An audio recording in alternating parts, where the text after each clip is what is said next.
We can start off on a Monday morning by saying, yes, congratulations to Spain. They did it, and they did it not just for 1, 2, or 3, but I could say a multitude of persons. The reason? I've been seeing reactions, and everyone seems to be very happy and excited that the Spanish side, known to be the best footballing nation at the just concluded World Cup, proved once again that football, it's played by not just men, but of course, talented men who play together. On that note, I'm going to say good morning. Welcome to the Monday morning edition of Breakfast Central. My name is Joe Hansen, and joining me this morning definitely is the gang. But let me start off with the one and the only, the man who's spotted on a pink shirt on a Monday morning. Yeah. I wonder who. And also the red tie representing and the red pocket square representing. By the way, I was going to wear a tie, Benga, this Yes, morning. Let me just state it here clearly so my viewers know. I love wearing ties, but on a Monday morning, I don't know what happened. I think I celebrated so much. I had a little sore on my throat. Besides that, I don't know if that made my neck and I don't understand. Sometimes it's okay to switch things up. You know, it's a business Monday, but you're taking things nice and easy. And it did really rain over the weekend. Maybe scattered showers here and there, but no incidents of flooding, thankfully. But it's great to be back. Hope you had a restful weekend. And like Joe started, history was made last night as Spain defeated Argentina. I mean, it was the most one-sided final in 60 years. How do you have 20 shots at goal to 2? It was almost like a training game, and Spain dominated and deservedly won that contest. So many people. It was also political. Many people supported Spain because for one reason or the other, and others supported Argentina. But at the end of the day, the best team won, even though FIFA, they tried to do their... Why are you calling them FIFA? Man? They tried to do... I mean, Spain scored a legitimate goal and it was chalked up for no reason. So why do you do that? And then the yellow card, some of the calls were dubious. And I mean, since I've always loved football growing up, and this World Cup really exposed the corruption in the game. I think Infantino and the guys at FIFA need to really do something, because when people start doubting calls and the genuineness of the fairness of the game, it does a lot of reputational damage to it, and I wouldn't want to believe in football again. And of course, Nigeria, the first half show ever in the World Cup finals. They kind of like the American style. The Americanization of football. Yes, they want to turn football to soccer, but we don't agree. Anyway, from the Nigeria was also represented by Burna Boy, so we're at the finals. Yes. But then again, it's good money. We could talk about the marketing aspects, especially for the halftime show. The halftime show, the water breaks, the hydration it's not breaks. Super Bowl. Kind of like reminds you of course, the American football and other sports. But then again, for water breaks, FIFA did introduce, everybody knew that it was about for commercial reasons, marketing, commercial purposes. And the water break proved to do just that. And the President, Donald Trump, not wanting to leave the stage for the Spanish team to celebrate. Why is he such an attention narcissist? But Olive is here. Olive, good morning. Were you celebrating for Spain, or you were angry and sad that Lionel Messi didn't get the World Cup this time? Twice for Spain, I must mention. Well, there's a little part of me that wanted Messi to win. Go for me. That wanted Argentina to win. Go for me. That wanted Argentina to win because of Messi.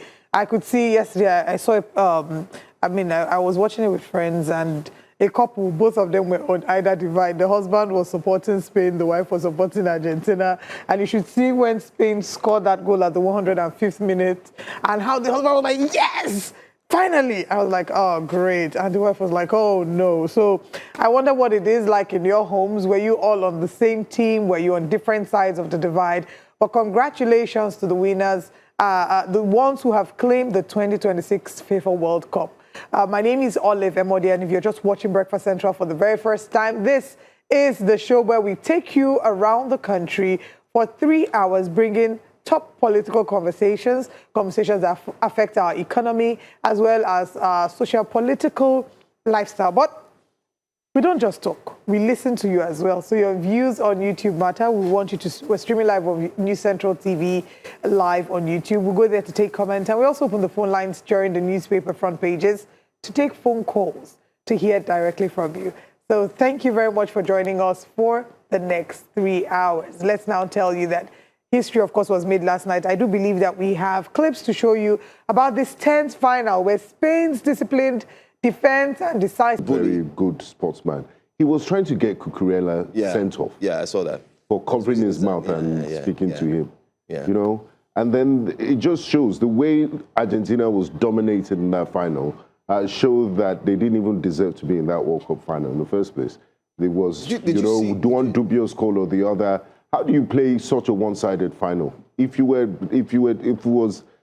were deserving to be in the finals, it would be a proper context, not this one-sided thing. We saw it was almost like a training game for Spain at some point. See, look at this. Look at this. And then the barbarity of this being so losers. Hooliganism. You can't even be magnanimous in defeat. Look at that. Joe, which side were you on, actually? Look at that. Which what? You're obviously in support of this. Of course. I was a Spaniard the whole of humanity. To be honest. President Pedro Sanchez of Spain, God bless you, wherever you are in Madrid this morning, watching us. Your country, humanity is so proud of the country. Spain, Donald Trump doesn't like Spain. You know, he's been calling out Spain, he's been threatening tariffs because Spain has been speaking for the Palestinian cause, that's saying no to genocide. Lamine Yamal, when Barcelona won the league, raised a Palestinian flag.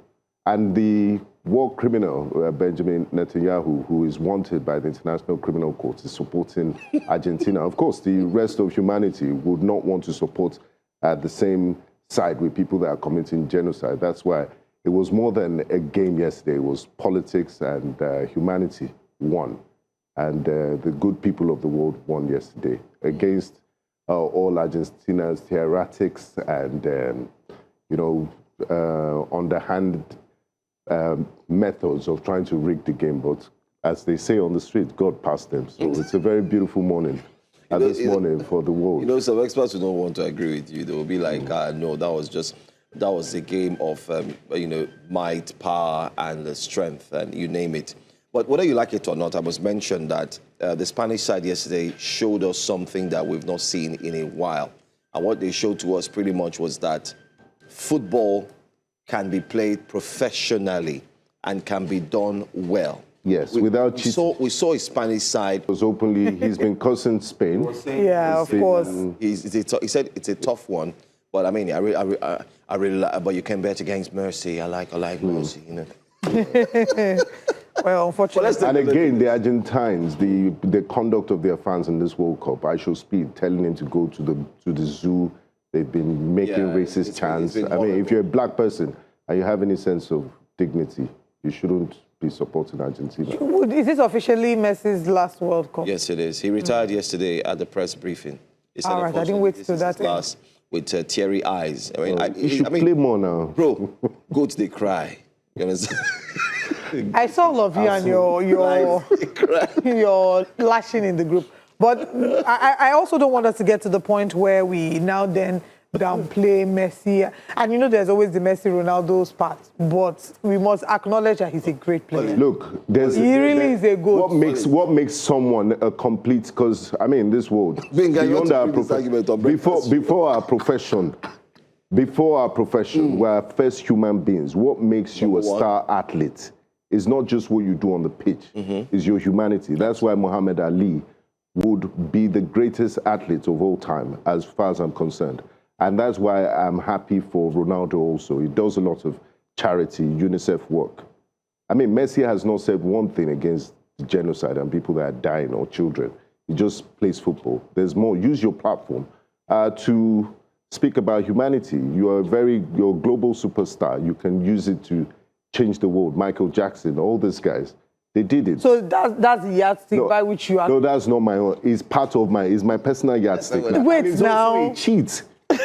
You know, he was trying to get somebody sent off yesterday. Have you seen blatant handballs? You need to go and see. There's a whole catalogue. I agree, Benga, that sometimes in the course of playing football, emotions get really heightened, and sometimes there's a certain desperation that comes to the fore. They need to put him back in that bath. He's a fantastic player. Messi is a fantastic player. Ronaldo is a fantastic player. Let's all rest. Please, let's see what Nigerians are saying about this, if we do have tweets. And then we'll move to our next. But first, let's take a look at match highlight before we see what Nigerians are saying.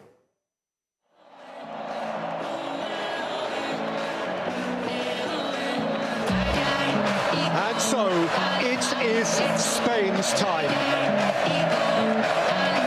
2 summers ago, they danced in Berlin, crowned champions of Europe again. And now, once more, Spain are elevated from continental to global glory.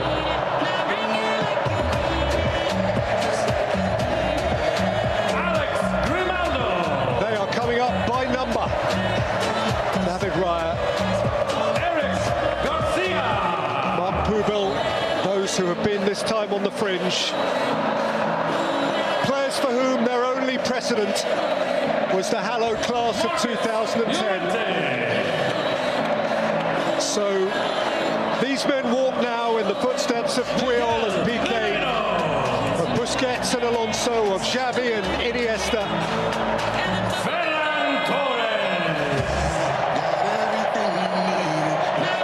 And there is the man who won it. He is famed now. His name is golden forever and a day.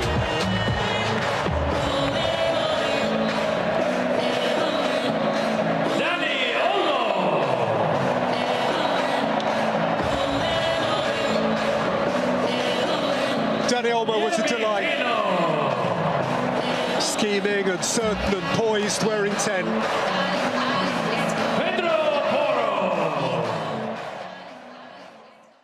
All right, that is our match highlight for you this morning. We will, of course, share what Nigerians are saying on YouTube. But first, let's head to X to see what is being said about this final game and, you know, how Nigerians are taking it. Congrats, Spain. Is this person? We say what Nigerians are saying. This profile picture, is it a Nigerian profile picture? Just what the world. Okay, so it's what the world is saying. Congrats, Spain, but Messi just proved you can't win a World Cup with a single goal. You need a whole team. Bam. Okay, Yeah, and the next... It's a dream work. Indeed. The next tweet says, loved watching the game with you guys, even if it was hard to see Argentina lose. Emily says, it would have been disheartening to see Argentina take it. Okay. Good game. Spain was deserving of the win. They outplayed Argentina, even if the score does not show that. That's what the tweet says. Spain proving they're the best team in the world. And that is what the world is saying on X. But let's head to the score should have been YouTube. Good morning, Mokuye Chukwemeka. Good morning, Mr. Johnson. Good morning, Michael Zeus. All our YouTube audience. Good morning, good morning, good morning, Femi Olagunju. Let me start with Michael Zeus. Michael Zeus says, FIFA tried everything to hand the cup to Argentina, but they failed. The referee wasn't qualified to handle such high-level match. Even those in the VAT room are Ogede. Kudos to Spain. And say Ogede. Wow. Anyway, Mr. Johnson says, I was for Argentina because I don't want any Arsenal player to win that World Cup trophy. Part of why my friend's husband was rejoicing was because of the Arsenal players. He's a staunch Arsenal fan, and he was rejoicing because of the Arsenal players on the Argentine team. The Spain team. He said, but unfortunately, my banter no win this time. We move to Premier League in a few weeks. Femi Olagunju says, good day, New Central. I'm very happy for Spain. They truly deserve to win the trophy. Where will Africa get this trophy? In the words of the legendary poet and the philosopher Omar Omi, if you ask me, now who I go ask? Osimhen will lift the trophy for Nigeria in 2030. Okay, amen. Good day. Okay, Michael Zeus says, Argentina is a racist nation. Hence, not a single black Argentine, despite their participation in slave trade. Joe Oliver and Benga, what happened to Argentina? Well, slaves? it's called the principle of blancamiento. It's the erasure of blackness in Argentina. So, read more about it. That's one of the reasons why I don't support that. I can never support that. I just laughed because I saw a comment. Let me read that comment. Argentina was also a sanctuary for Nazis after the Second World War, after committing crimes in Europe. They fled there and they opened their arms for them and welcomed them. So it's known as a home for Nazis and racists and all sorts of people. So I don't support teams like that. Lilian Oloha says, Olive, my little son Yamal has won. Spain deserves it. They only conceded 2 goals in 7 matches. Bagresi says... it was only 1 goal they considered. I want to read this comment that will trigger the both of you. Can you allow me read it? Go on. Bagresi Fido says, Messi is the greatest of all time. Messi is a GOAT. Give it to him. But Spain played very well. Yeah, and our Gels stats, but... And our Gels... You can't just even allow it slide. Mr. Johnson says, Benga, you don't like Messi and you just want one of Ronaldo fans that doesn't want to agree with Messi, play good football better than see Ronaldo, but it's all good. And in response to Mr. Johnson, Mokuye Chukwemeka says, for you to support Argentina despite their bad character shows you support APC. Oh my God. How did you bring No, that bad possession. He then goes on. How did APC get it? He then goes on to say, I'm joking, no, St. Johnson. I love the banter in our YouTube comment section. Wow. 2 more comments here. Marvelous Sonny says, congratulations to Spain, well deserved. And Avuwa Honda says, what we saw yesterday was the greatest football of all time. Technically and professionalism, both teams are great, but victory must go to one. Once again, for all of us here at News Central and on Breakfast Central Television, congratulations to the Spaniards. Yes, Viva España. Española. Okay, let's come back and... to reality. To reality, our reality. Okay, let's ring the bell. Let's... And to the amphibious citizens of Lagos State that are walking both on land and... let's go back home. I give you the ones that, after you have received the one that made you smile, let's share you with the one that will make you sad.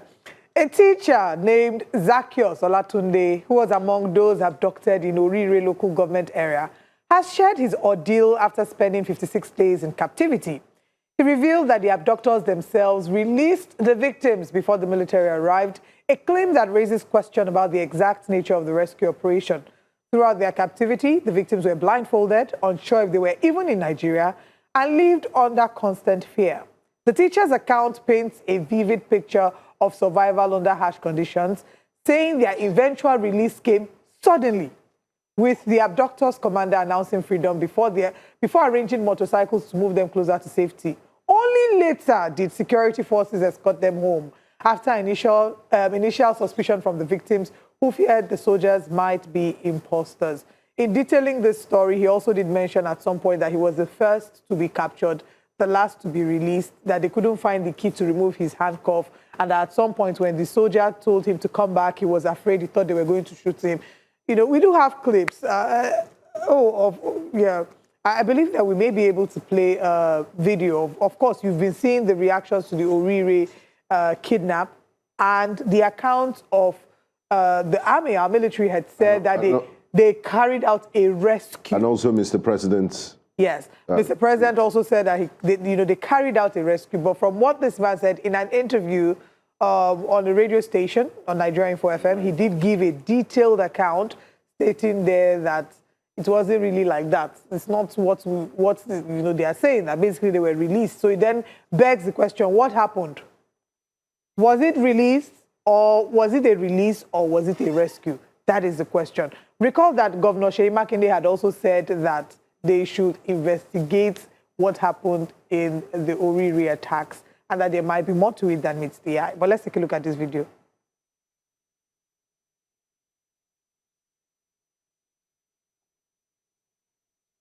All right. So yes, like I mentioned earlier, it was a video of an interview that he did with the Nigeria Info FM. And you know that we have been hearing different reports about what exactly happened. So he's talking about the fact that they were released, and then later the military came to escort them home. That in fact, there were reports of how the man was smiling when he was telling them that, they're about to go home. And then there's the account of the federal government stating that the rescue was conducted and that people lost their lives in the course of the rescue. Armed men lost their lives. So whose version do we believe? There's also been the complaints that man has given about not having gotten support, psychosocial support, since they have been returned to their families. So Whose report will you believe, the government or the eyewitness? With this interview that the gentleman has granted, I don't think psychosocial support will be touching him anytime soon. No, just my opinion. But on a serious note, I mean, this is a man that has gone through a harrowing ordeal. You wouldn't even wish it on your worst enemy to be in the kidnapper's den for more than a month in the harshest of conditions, open to all the elements. And I mean, it's really not people. This is why people cast aspersions and doubt statements coming from official channels. And one of the reasons why Governor Makinde has called for an independent inquiry into what happened. Was it a rescue or were they released? And this teacher's account, we can't just dismiss it.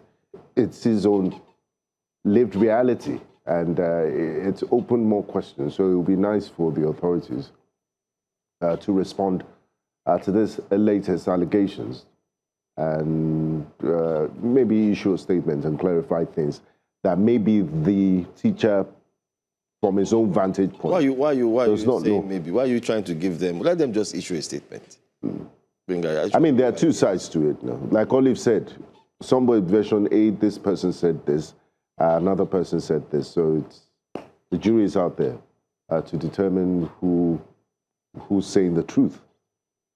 We are actually living in critical times. And when we say we live in critical times, especially with this story, one would ordinarily imagine that by now we would understand why the Oyo State governor was asking for an independent review of how the rescue was done. Everyone is now starting to say, okay, especially after that interview. Now, don't forget, there's also, what's his name? The guy who joined us, the guy who's been covering the kidnapping stories.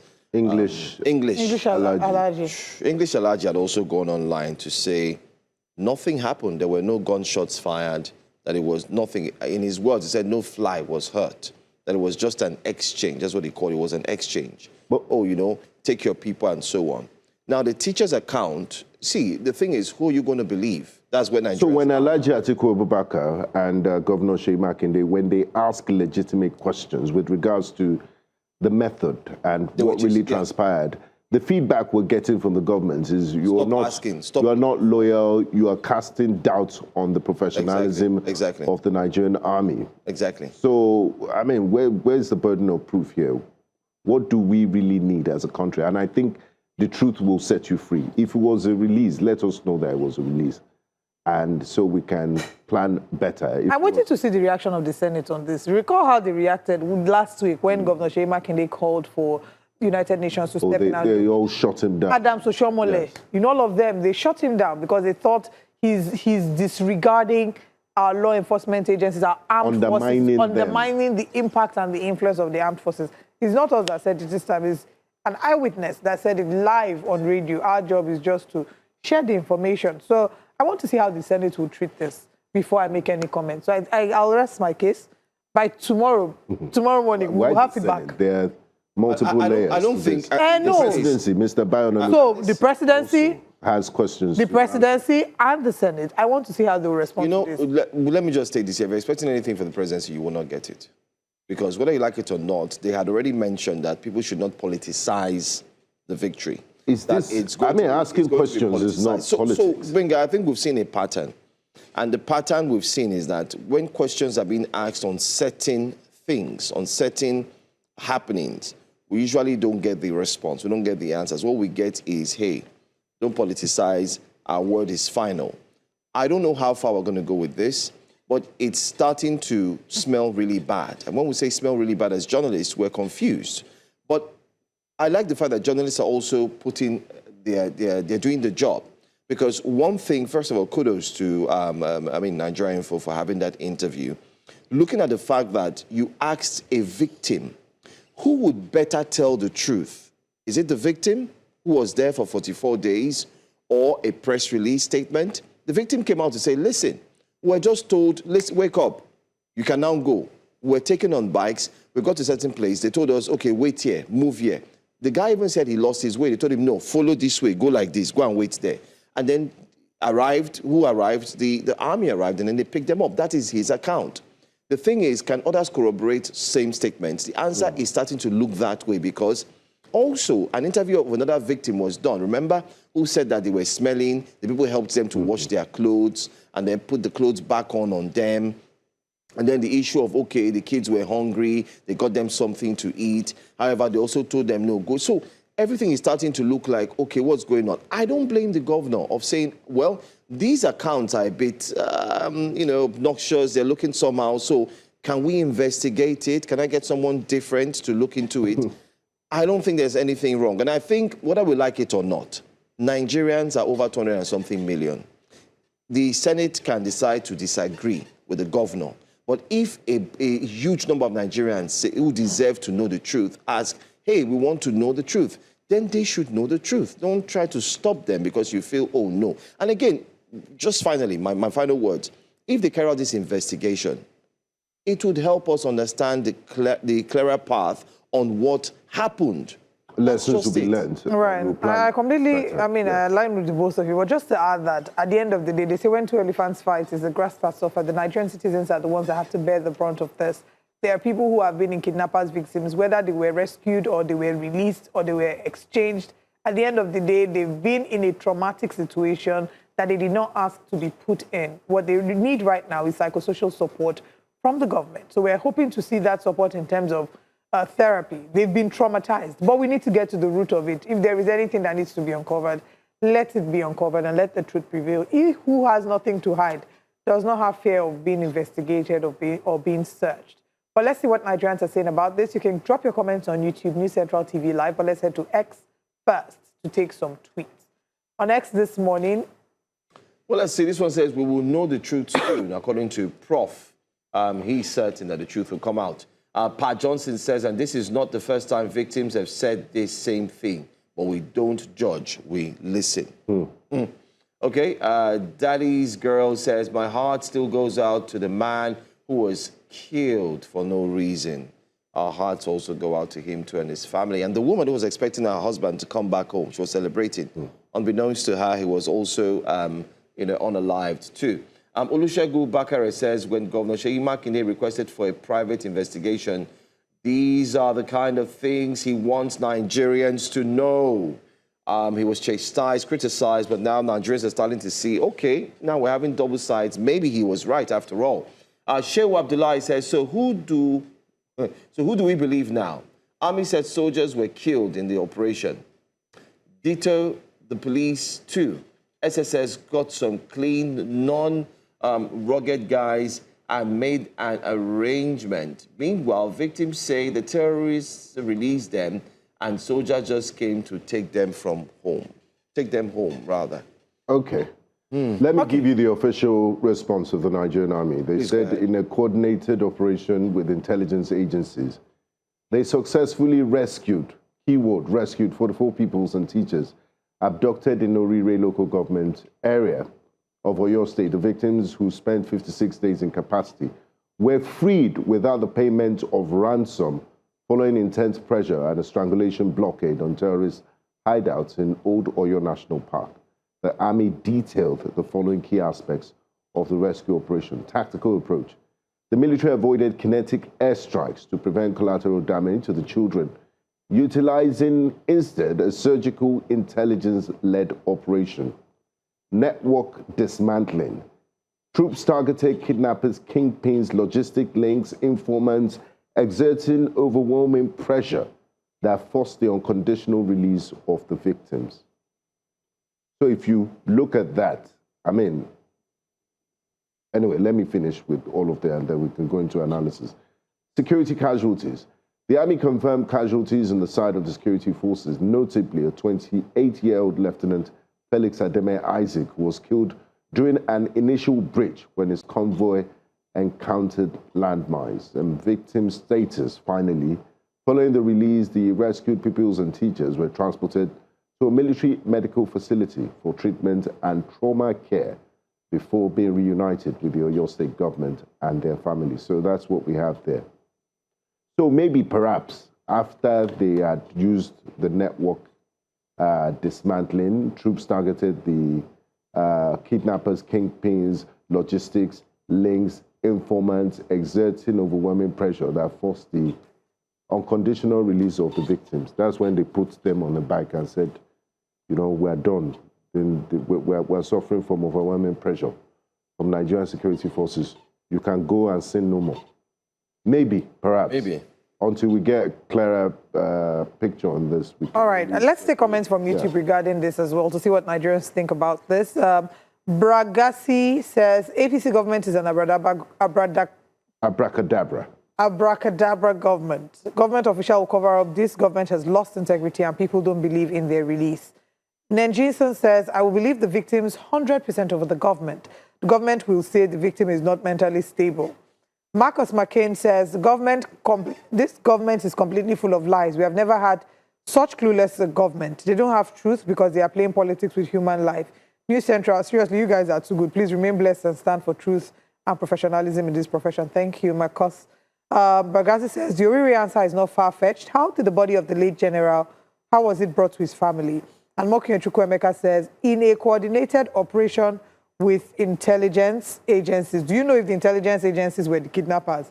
Just ask him. Okay, Chukwuemeka has asked another one. All right, our third wake-up conversation would be in line of the NBA having elected its 33rd president and the 33rd president of the... And the first female. He's the first, no, well, second female to lead the Nigerian Bar Association. However, her leadership is not without controversy. We'll be looking into this properly as one of our top stories, but that's not all the top stories. Let's share with you what the top stories today are on Breakfast Central. Our top stories today. Atiku demands forensic probe of 210 billion naira duplicate allocations in 2026 budget. And away from that, federal government links security crisis to foreign interests. I'll be bringing you the update on that. And now to the NBA 2026 highly contested election, depending on which side you support. You know, there's either rejoicing or there's crying. We'll be looking at AI in education. Questions remain about Nigeria's readiness and implementation, and the front pages of the newspaper will also be in focus. Stay tuned for all these and more.